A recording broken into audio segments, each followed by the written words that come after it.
Okay, I'm super excited. We just got this in the mail. This is the Yes, God is Real curriculum for 2nd to 5th grade. I ordered 2 of the student workbooks and the teacher guide.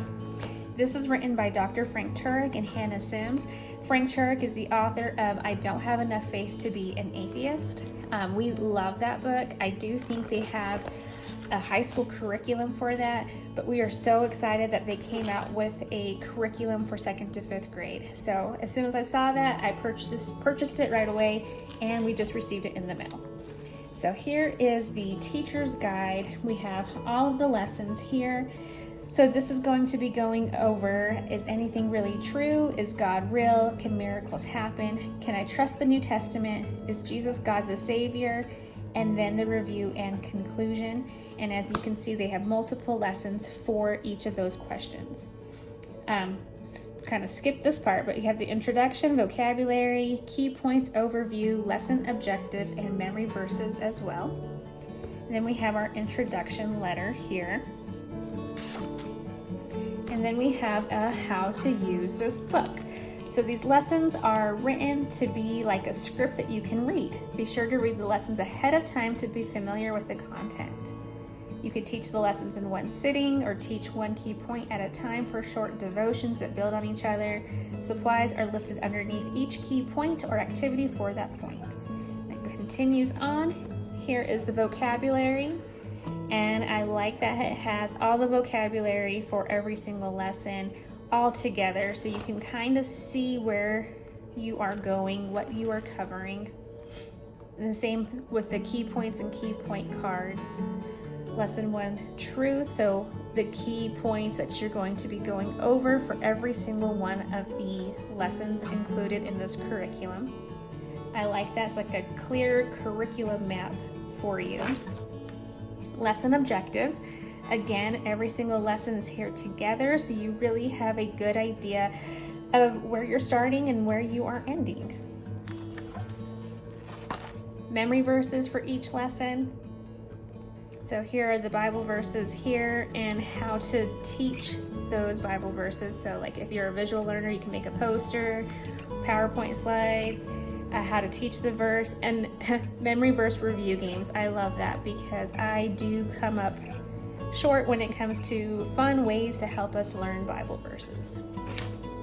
All right, so here we have lesson 1. Just because you want to be 16 does not make it true. Question 1, is anything really true? So we have our introduction starting off with some questions. How old are you? Have you ever wanted to be a different age? What age and why? Have you ever wanted to be 16 so that you could drive? In our lesson today, we'll be talking about truth. We will answer questions like, what is truth? How can we know truth? What should we say when people say things like there is no truth? Why is truth important for life in Christianity? And then it goes on, and it is written like a script, so you could easily do this, just open and go. So on this side, we have number 1, truth is telling what really happened, telling it like it is. Truth is what matches the facts. So we have our story, John and Emma and the broken lamp. Have some questions. And then fill in the blank for key point 1 and 2. Truth is, so I'm wondering if this goes along with their student workbooks. And that's the first 2 parts here. And then we have truth is unchanging with an activity, going to grandma's. So for this, you would need a map, tape, and something to mark points on the map, and then the directions for that. Continuing on with number 4 and 5. Activity, is this self-defeating? So it looks very thorough. It looks like they, really put in a lot of thought into this. And then the conclusion.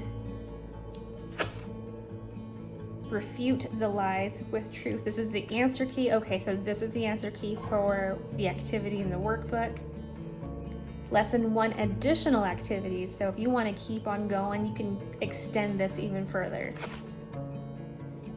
Image for illusion activity, a treasure hunt, observation time,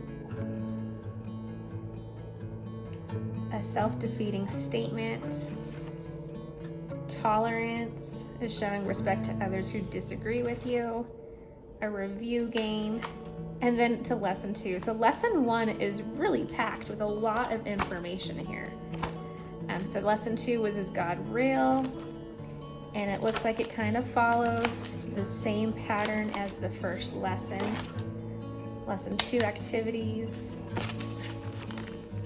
a review game, lesson 3.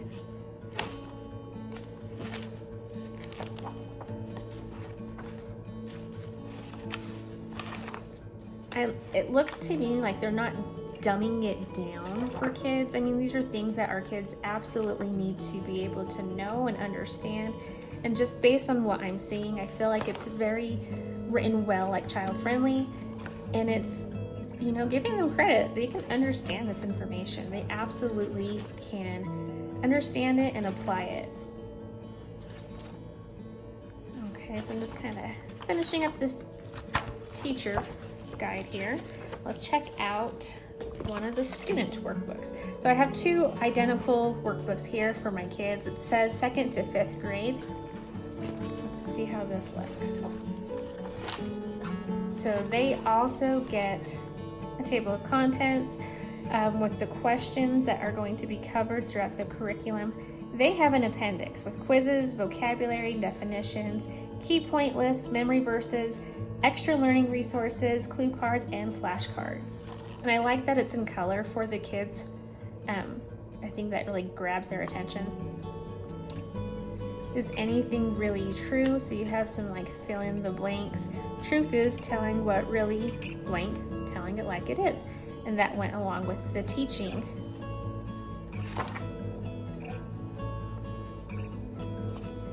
Again, they have a lot of color here. And it doesn't look like it's going to take forever. You know, like draw a line, so boom, they get it done. They're not bogged down by the weight of having to complete assignments. They can actually, you know, think about it. You can have some great discussions with your kids about these things. This doesn't seem like it's going to be something that is going to drag out for them. And whenever I do anything with Bible, I always try to find things that do not seem to be like heavy, like for lack of a better word, boring. I always want to try to make it a little bit lighter, more fun, a little bit more open, and how we are able to come to it. So I want it to be a very sweet moment that my kids actually want to do this. Just continuing to look through the student workbook here. It looks really good. Doesn't look hard. I do agree that this is easily adaptable for 2nd to 5th grade, depending on your students' needs. They may or may not even need any help with it. So our plan is we try to read the Bible as a family at night and just kind of talk about it. But this is going to be like what we're going to be doing as a family at night. I do like how the lessons kind of have some easy stopping points. Here's the vocabulary. That way we can go at our own pace. If it takes us longer or shorter, that's fine. So we're going to be doing this at night before bed. Okay, so here we have the extra learning resources, going deeper for parents. They have more books that's appropriate for the adults. Resources for a specific lesson. So God's crime scene, we've read that one. The Cold Case Christianity also has things for kids, and that was pretty cool too. And then YouTube channels for upper elementary children to adults. Specific topic resources here. So there's a lot of extra stuff here that you could check out, and it keeps going. That's a lot. That's nice because it's hard to find good resources that you can trust. So clue cards for lessons 2 through 5, cut out, put in a clue box during lessons 2 to 5. You can laminate, punch a hole in the corner and put on a key ring. That's a great idea.